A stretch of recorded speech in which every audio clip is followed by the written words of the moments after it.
YouTube, what's going on? It's Juan Gotti here. We another Washington Commanders video, and in today's video, I'm coming on here with yet another Commanders mock draft. But in today's mock draft, we're gonna actually do a scenario in which we trade back from 11. So without further ado, let's get straight into today's video. But before we do, make sure you guys go down below, leave a like on this video, subscribe if you're new, and turn on post notifications so you get notified when I upload a video about the NFL, or in this case, our Washington Commanders. We're on the road to 4,000 subscribers, so hit that subscribe button again if you haven't already.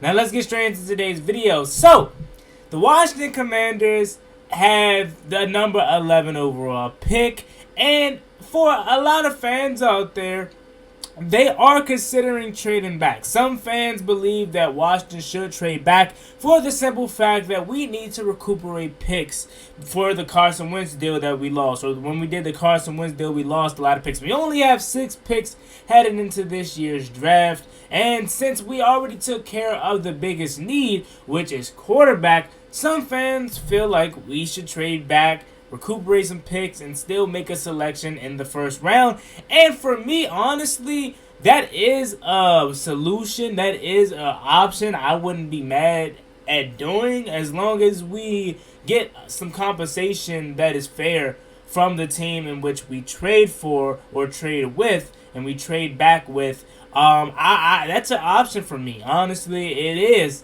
And the team that you see on your screen is the most realistic option for me. That is the team that I'm aiming with trading for if we were to do it. And again, a trade takes both sides. Just because I'm willing to trade with a team, or we're willing to trade for a team in real life, doesn't necessarily mean the other team is interested in moving too. So it takes two to tango. But at the same time, I think the Pittsburgh Steelers would be a team that is actually interested in moving up. Pittsburgh Steelers is a team that has been rumored to be really interested in Malik Willis and Kenny Pickett. So let's just say for this draft scenario, the pick is at 11, Malik Willis is still on the board, and the Pittsburgh Steelers feel the need to come up and actually get Malik Willis because they don't feel like he's going to get to 20. Then the Pittsburgh Steelers hits Washington up, and then boom, you have this trade offer. So on your screen, you see that we'll be giving up the number 11th pick. We'll be getting the 20th pick in this year's draft, the 52nd pick in this year's draft, and the 138th pick in this year's draft. And I don't know about you guys, I honestly feel like that is a good trade. Maybe I would like to see one of these, maybe the 138th pick, maybe be for next year's draft class or something like that. Maybe that could be a third round for next year or something. But realistically speaking, since it's just the 11th overall pick and nothing like the 6th overall pick or anything, I think this is cool. I think I would accept this trade. So that's what we're going to do here. We're going to accept this trade, and now we're going to be moving back to 20. Now, it doesn't really make sense here. Now we're gonna reject this trade offer. We have three trade offers, but let's look at it. So we're gonna reject all these trades. You know what I'm saying? We're not gonna accept none of these here. But we are going to look at what the Pittsburgh Steelers did at 11. So now that this is why it doesn't make sense to me here. The Pittsburgh Steelers don't have a quarterback. But in this, and I know it's a simulator, so we can't take it too serious, but they take Charles Cross, offensive tackle from Mississippi State, instead of taking the quarterback. That has nothing to do with us, right? But we trade back, and let's look at the players that are still on the board here. So you have Matt Corral, Devin Lloyd, Andrew Booth Jr., Daxton Hill, Drake London, Traylon Burks, are some names to name a few. So here we're going to go, obviously, offense here. We're going to go receiver. I still think Washington should go receiver even if we trade back. And I feel like with the growing interest that we have in Drake London, if he is here at 20 after we trade back, I think that is the pick. It's obvious that it's the pick because Washington has been really interested in Drake London. They went to his pro day. They're going to use his one of their 30 visits for him, on him, I should say. And I really haven't heard them being interested in Traylon Burks. So the pick here is going to be Drake London, although I would prefer speed over size. If he's here at 20, you cannot pass up on that. So we're gonna reject all the rest of these trades. We're only gonna trade no more. So now we at the 47th pick. I'm still gonna go with what I believe would be the best option. Now would be linebacker, but honestly, since now looking at our whole team, I think guard, it would be a good spot to take guard. So considering the fact that we have 2 second-round picks now after this trade, I'm going to go guard here, and I'm just going to take the best remaining guard according to Pro Football Network, and that is Sean Ryan from UCLA here. We need guard depth badly. Wes Schweitzer, Sadiq Charles, and Andrew Norwell are only 3 guards that are guaranteed to make this roster, and so we need help a lot here. And the same can be said for tackle too. So with our second round pick that we just recuperated from the trade with the Pittsburgh Steelers, I think we need to go linebacker here. Let's see who's still on the board. So now we have Quay Walker, and we have Boy Mafe and Chad Muma. Chad Muma is honestly the only guy that I know on this list, and he's a guy that I've been wanting for months now when I was doing my first research on all the linebackers that were going to be in the upcoming draft. So we're going to take Chad Muma here at 52. Moving on to our next draft pick soon. Now we're in round 3. I don't think we're recuperated a round 3 pick in the trade. I don't think so. I think 113 was the pick that we got, and that is in the 4th round. So look, the Colts want to make another trade. No, we're not going to do any more trades, like I said. So now we're in round 4, pick 113, and I think we should go. We went guard, receiver, and linebacker.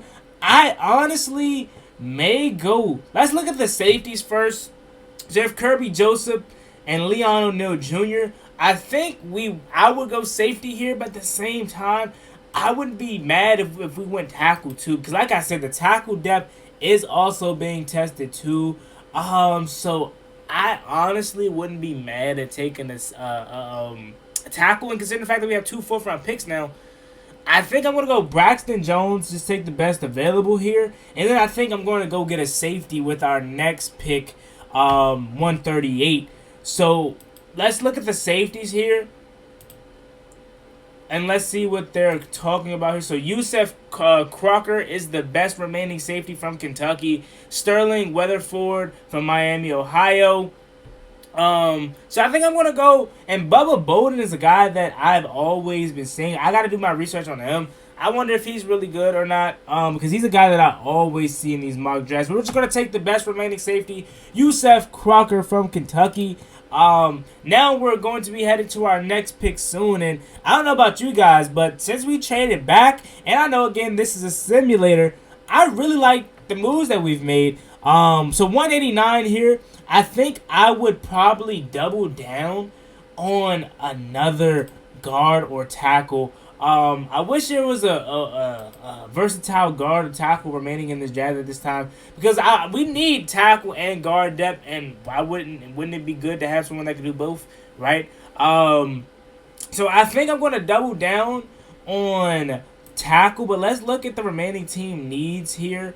Unless they don't change, I don't think they change. Tight end, QB, offensive guard, safety, and cornerback is the needs for us, and I forgot about tight end, honestly. I forgot that all we have is Logan Thomas, who it might not even be ready for start of training camp. And we have John Bates and Sammy Ray. So tight end is a position of need too. And I feel like I should have addressed that earlier in the draft. Now looking at it, Grant Kelker or Grant C. I'm not even going to mess up his name, from SMU. And James Mitchell. James Mitchell is a name that I do no, because I believe, like I said in my last mock draft, on the Warpath said it in his video. So we're going to take James Mitchell from Virginia Tech. Now we're moving on to our next pick here. I believe this is round 7. We have 2 7-round picks. Remember that. So now we're at 230. We took a tight end with our previous pick, and I think we may have to double down on another a guard. I wouldn't be mad if we went another tight end, like Andrew Olatree here or something like that. Let's look at it. I think I'm going to go guard. Just because, again, guys, the depth at the guard position is really, really weak right now for us. So I think we're going to take the best remaining guard. I knew tight end was a big need for us, but I really felt like we needed to address other needs too. So that's probably why we got a tight end later in the draft. And honestly, There are a lot of tight ends in this draft in real life. Now, there are not a lot of athletic freaks in this draft, but they are some tight ends that are going to be spread out throughout the draft. So we may do something like this in real life where we get a tight end maybe in the 6th, 5th round or something like that. Maybe even the 7th round because we have 2 7th-round picks. So it will be interesting to watch how we really do it. In real life. Now, in the last pick, or the last pick of this year's draft for us, I think I'm going to go tackle here. Just went guard with the previous pick. So now we're going to go Zachary Thomas from San Diego State to close out our draft. And honestly, man, I really like this draft. I really do. So remember, guys, we traded back with the Pittsburgh Steelers. We got 52, 20, and 113 from the Pittsburgh Steelers for number 11. And number 20 turned into Drake London. Again, I am not the biggest fan of Drake London, not because I don't think he's good. I just prefer speed. But considering the fact that Washington is super interested in him, and if in real life we trade back with the Steelers and we're at 20 and Drake London is still there, I'm taking him. It's a no-brainer. Then at 47, we took Sean Ryland, Orion, offensive guard. I really think the offensive guard depth is poor right now, and I think that is a really good pick by me because the guard and tackle depth is really weak at this moment. But more so guard with losing Brandon Sheriff and losing Eric Flowers this offseason. Yes, we replaced Brandon Sheriff, with Andrew Norwell. But that other side, Sadiq Charles and Wes Schweitzer, how comfortable are you with those two guys playing? And we need more guard and more linemen anyway. It's never a bad thing to have a lot of linemen. Then with our second round pick, we went with Chad Muma, a linebacker from Wyoming. Then we went Braxton Jones, offensive tackle from Southern Utah. And then we went with Yusef Croker, safety from Kentucky. James Mitchell, tight end from Virginia Tech. Dylan Parham, offensive guard from Memphis. And our offensive tackle is Zachary Thomas. Now you may be like, Juan, you probably, now looking back at it, maybe I did go overkill with the offensive line draft picks here. But at the same time, again, you can never have too many big boys up front. So yeah, man, there you have it. Let me know what you guys think about this trade back scenario. What would you rate this draft that I did with the trade back in it? Let me know how you guys feel about this video in the comment section. As always, it's me, your boy Juan Gotti. Like, comment, subscribe, and hail to the Washington Commanders. We're on the road to 4,000 subscribers, so hit that subscribe button again if you haven't already. I'm out. Peace.